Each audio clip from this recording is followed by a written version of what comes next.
Okay, I want to welcome you guys back. I don't know how long this is going to be. Hopefully not too long. Everybody wants to talk about the civility issue, but in reality, I don't think it's just an issue of civility. I think it's an issue of knowing who to, I mean, who you're really dealing with. And nothing could be more illustrative of this than people who may be attacking Rand Paul. Now, granted, there's no name of a person who I see yet that might be that has been implicated for threatening to attack Rand Paul with an axe. That's a story. This is from the Louisville Courier Journal. I also have from the Daily Mail, but to be honest with you, neither of these reports really gives enough detail for me to really have any clue how credible this is. So let's start off here. A man is accused of threatening to chop up U.S. Senator Rand Paul and his family with an axe. The man has been arrested. He allegedly called in the threats to Paul's Bowling Green office. That's in Bowling Green, Kentucky, I think is. I'm not sure quite where that is in Kentucky. I've only been to Kentucky one time. Capitol Police have issued an arrest warrant for a man who threatened to kill me and chop up my family with an axe, Paul said. It's pretty hard to believe that you would ever have to say those words. So it's just horrendous that we have to deal with things like this. Capitol Police declined to comment because the investigation is ongoing. This marks one of several threats and attacks Paul has had in the last year. More than a year ago, Paul was on the baseball diamond when James Hodgkinson opened fire and shot several congressional staffers as well as Representative Steve Scalise, a Louisiana Republican. They misspelled Louisiana. Paul was unscathed. The Kentucky senator also is involved in criminal and civil litigation against his neighbor, Rene Boucher. In November, Boucher tackled the senator while he was mowing the lawn of his Bowling Green home. Wow. Boucher claimed he had enough of Paul's unsightly tree branches, sticks, and leaves that were piling up along the property line, and he has consistently denied that the attack was politically motivated. Boucher is a registered Democrat, according to the Kentucky State Board of Elections. It's been a year where we're becoming more and more aware of these threats, Paul said. Now, I want to say something. I don't know how politically motivated that might have been because, it is the guy's neighbor. This was the case from last year. But for somebody to tackle a sitting senator in his own yard for whatever reason, I think shows the attacker was really unintelligent. And I don't think that you end up getting a higher penalty, but the trial is going on now, to my knowledge, and I don't expect the guy to really get like a light sentence for for assault. So the other thing is, if this axe murderer thing turns out to be true, and again, they haven't named the person, then this is a person whoever did it is really an idiot. Now, I know that there's a lot of people who are mad at the Republican Party, at the administration. What they should understand, and this is full disclosure, I would have voted for Rand Paul in 2016 if he would have been still in the running when there was a primary in my state. I still think Rand Paul would have been probably a great president. I probably would have still voted for him over Donald Trump. That being said, I think he's done an acceptable job trying to forward his legislation to Donald Trump. The real key will be whether he can get marijuana decriminalized across all 50 states. That, I think, is that'll be the test of Rand Paul's career in the Senate.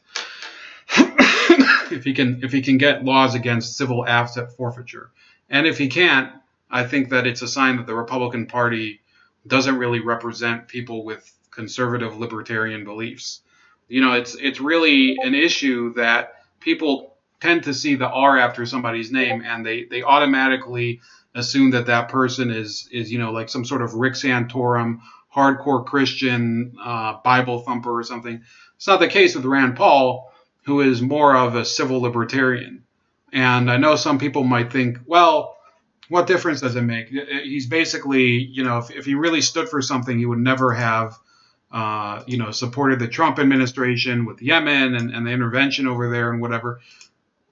I get that too. I think that there are issues with Rand Paul in terms of how he deals with the Trump administration, where there are certain things that I would say I want him to stand harder on. I think also, I mean, there's things that I disagree with Rand Paul on. I think that we do need a more robust conservation strategy as far as national parks. I think that there needs to be, that I don't know what the EPA is doing, but all I know is that the answer is not to destroy the EPA. The answer is to make it fulfill its original mission, which is to protect the environment from needless pollution, from from industrial pollution, also from human devastation of it. There's only so much land left that has been untouched by human settlement in the United States.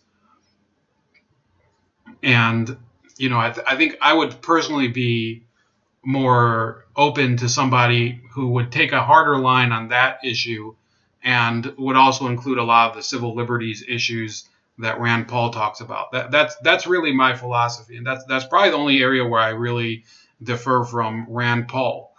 But people who are on, quote, the left, whether it's mainstream Democrats, or whether it's people who are progressive or beyond progressive, socialists, they don't make that distinction. Very few of them understand that Paul is one of the few people who is anti-interventionist in the U.S. Senate. He's one of the only people who talks about getting a law requiring the authorization of use of military force to be given by a vote from Congress. Instead, Congress delegated that authority to the president, I believe under Bush, and Obama never gave it back. And Congress never took it back. Congress could have done, in the years 2008 through 2010, under Obama, the Democrats could have voted to basically revoke the authorization of use of military force from the president, but they never did. And look at all the cases where we did end up intervening in Libya, to a certain degree in Yemen, other places around the world, such as Afghanistan. There's very little oversight, if at all. And I know that there's a contention over whether we should stay in Afghanistan or not, but people really need to start to, whether you agree that we should leave Afghanistan or not. I think we can all agree that it shouldn't be one person making the decision anymore to invade another country, to start a conflict with another country, such as has happened with the Obama administration throughout the Middle East and North Africa. So I'll read a few of these comments, and they're really bizarre. This person says, and by the way, I think that there's only one person on this thread who really thinks that Paul deserved it. So this person says, liberals, the party of hate. And then this person says, well, okay, racist. What does that have to do with anything? Way to dispel the idea you freaks are Nazis. So I think that there could be another thing in hand here. If this person is real, then he's genuinely doing the work of the Republicans for them, because all he's doing is, all he's doing is he's trying to motivate people to vote against his interests. He's just insulting them up front. This person says, about time these threats were taken seriously and the perpetrators arrested. Peter Fonda should be behind bars today for advocating Barron Trump be thrown in a cage and raped by pedophiles. These people are sick. Then the same person who insulted the previous commenter above says, he was arrested, dummy, and you people are the ones that voted for a racist rapist, you sick ones. Then, of course, there has to be a spammer here. Then somebody says, libtards hate based on a person's belief. Damn, that sounds familiar, but the Democrats are the party of Jim Crow, Planned Parenthood, the KKK, etc. And then somebody brings up the old trope. You do realize that there was a fundamental shift that occurred with the Southern strategy in the 1960s. You're correct in that the Democratic Party from the time of Lincoln... Well, Thomas, welcome to the Progressive Soapbox. Hold on, I need to... Oh! All right. Yeah, close this. I was listening to Jamarl.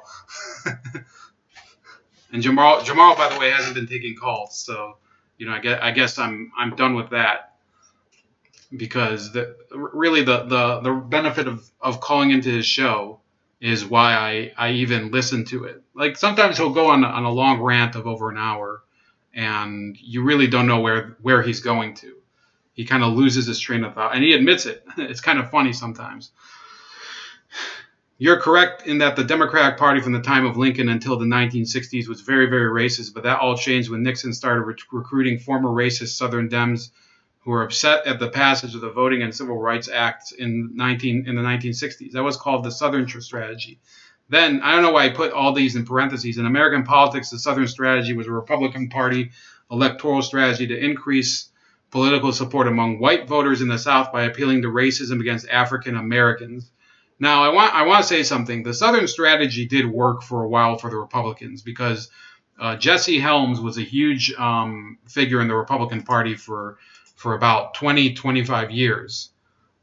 Hook up with, I mean, I've messaged Uncle Hotep before, but he's a lot larger than my channel. I see your comment, Larry Gerke. But in any case, the Democratic Party, yes, there was a bit of a shift in the 1970s. Why? Why was there a shift? Well, largely because the Democratic Party was driven apart between far left people who supported George McGovern. Not that George McGovern himself was a far leftist, but he was an anti-war politician, and that was enough to attract most of the left wing of the Democratic Party to him. And then on the other hand, there were traditional Democrats who yes, they preferred the Republican candidates over some of these newer Democrats, like for example George McGovern. George McGovern was so off the wall in terms of his campaign, not entirely due to his own fault. A lot of it was because the people who supported him wanted a more they wanted not only the U.S. to withdraw from Vietnam, they also wanted this big investment in more and more social welfare policies. So a lot of people withdrew from the Democratic Party, and they started supporting the Republicans in the 70s. But it didn't happen overnight under Nixon. It took many, many years for the Democrats to lose support in the South. And to be honest with you, a lot of the Southern Democrats never left the Democratic Party. If you look at some of the people who were key figures in the Southern Democrats in the 1950s, they never left the party. There was Robert Byrd, for example, the senator from West Virginia. I think he was in the Senate for them from the 60s through the 2000s. I think he died in like 2011. He was a KKK member, so nothing changed with him. That was in West Virginia. There were a number of other Southern Democrats that never ever, like for example, you could talk about Jimmy Carter, that were more forward thinking. They were against racism, so they were kind of building the New South. But the reform within the Democratic Party happened very slowly. There were many Democrats in states like Mississippi and Alabama that simply, they accepted the changes of the civil rights era, but in reality, they never actually changed in terms of their mindset, And also, people think that the Southern strategy was only about race. Now, Lee Atwater is the person who popularized the whole notion that, and there was a quote that people take from him all the time that says, well, instead of talking about black people, we talk about taxes. And that was basically, the origin of the term dog whistle, that taxes is really, a wink, wink and a nod that you want to keep black people out of your neighborhoods or whatever. Well, the fact of the matter is that in the South, many Democrats were, they became race obsessed. Okay, the Democrats through the 1990s started to really they really started to lose votes in the South because their policies just seemed out of step with the values of rural Southerners. There were many people who, in the rural South, they never supported unions. They never supported A lot of these new socially liberal issues like gay marriage or what's another one, abortion. It is a much more religious part of the country. It is the Bible Belt after all. So people associate that with race, but in reality, you have the Democratic Party in certain states almost become married exclusively to the black vote, and that's not democracy. That's not creating a broad coalition of different people. In South Carolina, a lot of the Democratic Party is exclusively dependent on the black vote. That's why Hillary Clinton did so well in the South during the 2016 primary, because she was much more organized and well developed within the black community in the South. It doesn't mean that she was the better candidate for them, but she was much better at getting them out to vote. Bernie Sanders did not, and he acknowledged it. Bernie Sanders acknowledged that in a post. So in an interview, in fact, he said that they were getting their asses kicked in the South. But what's happening now is that people are hearkening they're hearkening back to the issue of the Southern strategy in the 1970s and 80s, when in reality it's almost more irrelevant than the people who say, the Democrats were the original party of slavery and the Klan or whatever. Look, I think that people are muddling the whole topic here. The issue is not whether the Democrats were the party of slavery or that the Republicans were the party of the Southern strategy. Suddenly they I guess it was like a game of tag, a reverse game of tag. Like the Republicans tapped the Democrats and they took all their racism out of them. That's not an issue at all. It's been 46 years since the 1972 election.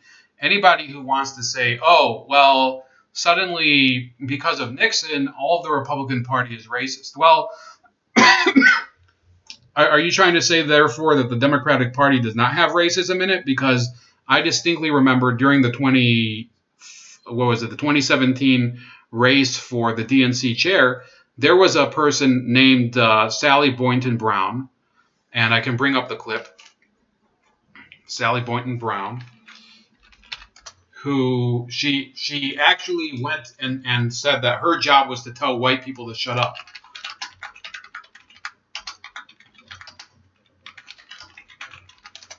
So here we go. Black Lives Matter, and it makes me sad that we're even having that conversation, and that tells me that white leaders in our party have failed. We have to accept that there is prejudice that exists within our own party, and we have to be able to have that conversation. We cannot sweep that under the rug. We cannot continue to hide it. We cannot smash voices down when they are trying to scream, listen to me, you don't get it. I'm a white woman. I don't get it. I am pleased and honored to be here today to have the conversation. I am so excited that we're here, and I am listening, because that's my job, is to listen to the issues. My job is to listen and be a voice, and my job is to shut other white people down when they want to interrupt. My job is to shut other white people down when they want to say, oh no, I'm not prejudiced. I'm a Democrat. I'm accepting. My job is to make sure that they get that they have privilege, and until we shut our mouths and we listen to those people who don't, and we lift our people up so that we all have equity in this country, so that we're all fighting alongside each other, so that we are all on the same page, and we clearly get where we're going, we're not going to break through this. This is not just rhetoric. This is life or death. This moment in our country, the Democratic Party has the opportunity to do something different. We have the opportunity to really confront the fact that we have not been in alignment with our values. We've been talking a lot of smack. We need to make sure that our actions and our words and our values all match. And around the issue of race, we are so far out of alignment, I don't even know the way back. But I am listening, and I am asking, and I am talking to people. I am talking to people of color because you have the answers. You can tell me as a leader what I need to do. And that's exactly what I'm going to do. is continue to have those conversations and continue to talk to people and make sure that every single system in our party is designed to give power back to the people, all people, but especially those people who have been disenfranchised in our country since our country started. So please, please, please, please, this is a conversation I want to have, and I am from Idaho. We are so white. So white, right? I have been reaching out and trying to connect to anybody of color that I can find to be honest with me. I am not a politician. I am a human being trying to do good work, and I can't do it without y'all. So please, please, please get a hold of me, Sally at wethednc.org. I need schooling, and I depend on you and the people around our community to do that so that I can go school to other white people. All right, that was I forgot how stupid this was, because I remember the key part of that was her point that I want my job is to tell other people to shut up, and you know, you notice in both I know that Vote Red in November just said this in the chat. Idaho is a great state. Nobody says y'all in Idaho. Well, look at it this way, okay? I know you guys. You all have your own specific issues of why you tune into channels like this, or Uncle Hotep, for example, very interesting channel. And I'm assuming, you know, you don't tune into every stream of mine and every stream of Uncle Hotep's, or every stream of Lionel, for example. I know Larry doesn't like Lionel anymore, but let's assume. So there's always a way to alienate your audience, and unfortunately, if you want to be honest, sometimes you have to accept that you're going to alienate people in your audience. But this is not how you gain more people. What she was doing there is a surefire way to alienate an audience while not being honest. Because the truth of the matter is that the American people, throughout the past, I want to say 4 or 5 election cycles, they've wanted some degree of change. Wow, Jeffrey, I didn't know you guys hate him that much. I just stopped listening when he started doing all that vegan crap.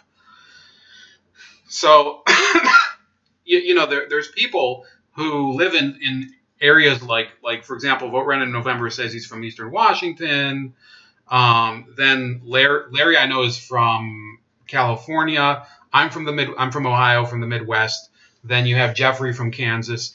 This type of talk does not address the issues that any of us would be really concerned about, because I don't care if people think that I'm woke enough for my neighbors. I live in a neighborhood, to be honest with you, that is probably 80% black. Maybe it's less, but I don't care about feeling woke or not. My neighbors are, a lot of them are average people. I don't really care whether they think I'm a good person or not. More than, I don't want to directly antagonize them, but I also don't think I particularly need to go out of my way to cater to literally everything they say or do.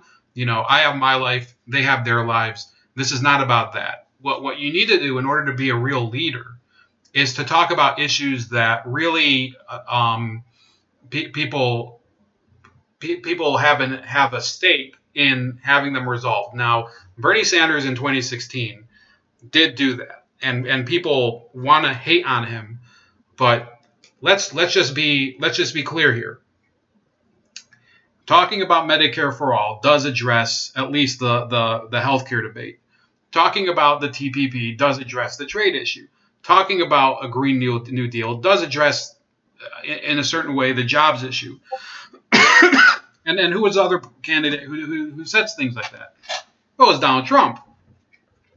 It was Donald Trump. It wasn't any of the other some of the other candidates had novel ideas. Rand had novel ideas. You had Ben Carson for some of the cycle had novel ideas, but in reality, a lot of the candidates who were running based on this is who I am. Marco Rubio was running on I'm going to be the opposite of Barack Obama. There was Chris Christie who was running on, I will eat all of your problems away. Let's just throw it in there. So when you have people who they want to attack others based on a racial divide, you're not going to gain voters. People people who live in Kansas, they want to hear issues that are germane to the people of Kansas. They don't want to hear issues that are, I'll be honest with you. I think Jeffrey Allen Johnson, for example, from Kansas, probably is interested to some degree in the violence that's happening in Chicago, the inner city violence. It does not supersede the issues that are pertinent to his own daily life. The other people, I mean, you have Metadata Man over in Tempe, Arizona. So to some degree,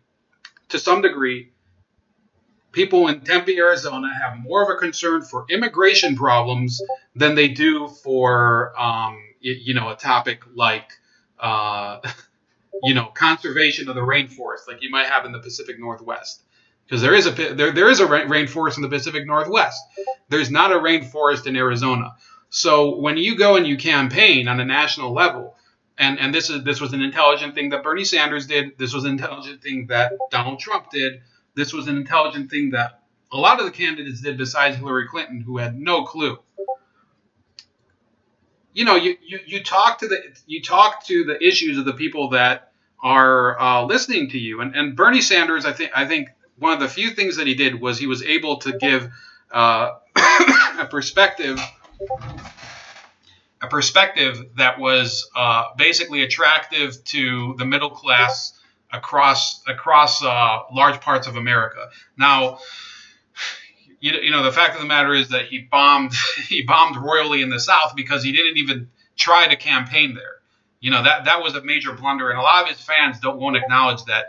If he would have really tried to campaign hard in the South, go through Louisiana and even South Carolina or any of those states, and really focused on them, it might have been a much closer contest than it was, and the superdelegates thing would have glared out even more. I still think Hillary would have screwed him out of it.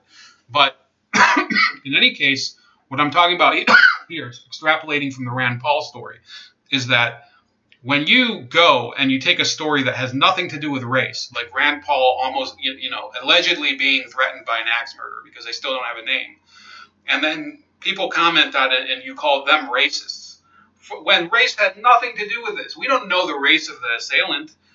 We do know that Rand Paul is white, but what does that have to do with anything?